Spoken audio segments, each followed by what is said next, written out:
नमस्कार. आपल्या उजनी धरण अपडेट न्यूज चॅनलमध्ये आपल्या सर्वांचं मनापासून स्वागत. आज 12 मार्च 2024. आज सकाळी उजनी धरणाची काय स्थिती आहे आणि काय परिस्थिती आहे ते आपण सांगणार आहोतच. तत्पूर्वी उजनी धरणाचं पाणी सोडण्याचं नियोजन आहे ते कसं कोलमडलं आणि कसा त्याचा त्रास जिल्हावासियांना झाला याबद्दल आपण थोडंसं बोलणार आहोत.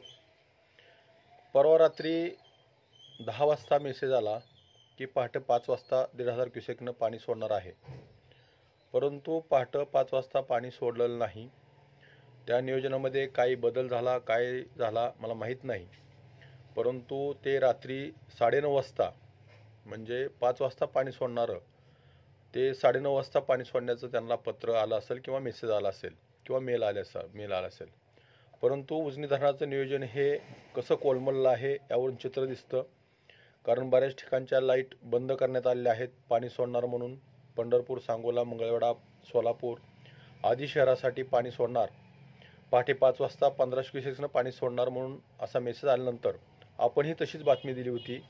परंतु काल पहाटे पाणी न सोडता रात्री 9:30 वाजता 1500 क्युसेक्सनं पाणी सोडण्यात आलेलं आहे. त्यामध्ये रात्री 1 वाजता 1,500 क्युसेक्सनं वाढ करून ते 3,000 क्युसेक्स करण्यात आलं आहे आणि सकाळी 6 वाजता त्यामध्ये आणखी 1,500 वाढ करून ते 4,500 क्युसेक्सनं करण्यात आलेलं आहे. म्हणजे सध्याला नदीपात्रामध्ये भीमा नदीपात्रामध्ये उजनी धरणातून सोलापूरसाठी 4,500 क्युसेक्सनं विसर्ग सध्याला चालू आहे. त्यामुळे आता इथून पुढे उजनी धरणाची जी टक्केवारी आहे मायनस पातळीतली ती वरचीवर घटत जाणार आहे. सकाळी 6 वाजता उजनी धरणाची एकूण पाणी परिस्थिती काय आहे याबद्दल आपण सविस्तर माहिती घेऊ. सकाळी 6 वाजता उजनी धरणाची एकूण पाणी पातळी 489.455 मीटर, तर एकूण पाणीसाठा हा 1,513.95 दशलक्ष घनमीटर अर्थात 53.46 TMC. तर उपयुक्त पाणीसाठा संपलेला आहेच. तर मायनस साठ्यातून वजा 288.86 दशलक्ष घनमीटर अर्थात 10.20 TMC, म्हणजे रात्रीपासून जवळपास पाव TMC पाणी संपलेलं आहे.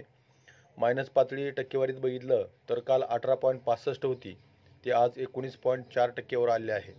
कदाचित उद्यापर्यंत 20%च्या पुढं -20%च्या पुढं उजनी धरण जाईल आणि बाष्पीभवनाचा वेग कालच्यापेक्षा थोडासा कमी आहे. काल 6.15 होता, तो आज 5.95 आहे. परंतु बऱ्याच शेतकऱ्यांचा फोन आले की कालव्याला पाणी सोडणार आहेत, पण तसं काही होणार नाही. कारण नदीपात्रात पाणी सोडल्यानंतर कालव्याला पाणी सोडण्याची परिस्थिती राहणार नाही आणि प्रशासनाच्याही हातात काही राहणार नाही. त्यामुळे कालव्याला बोगद्याला पाणी सुटणार नाही याची सगळ्यांनी दखल घेण्याची गरज आहे. जोपर्यंत पाऊस पडत नाही, उजनी धरण मायनसमधून प्लसमध्ये 30%च्या पुढे जात नाही, तोपर्यंत कालवा किंवा बोगदा चालू होईल असं मला वाटत नाही.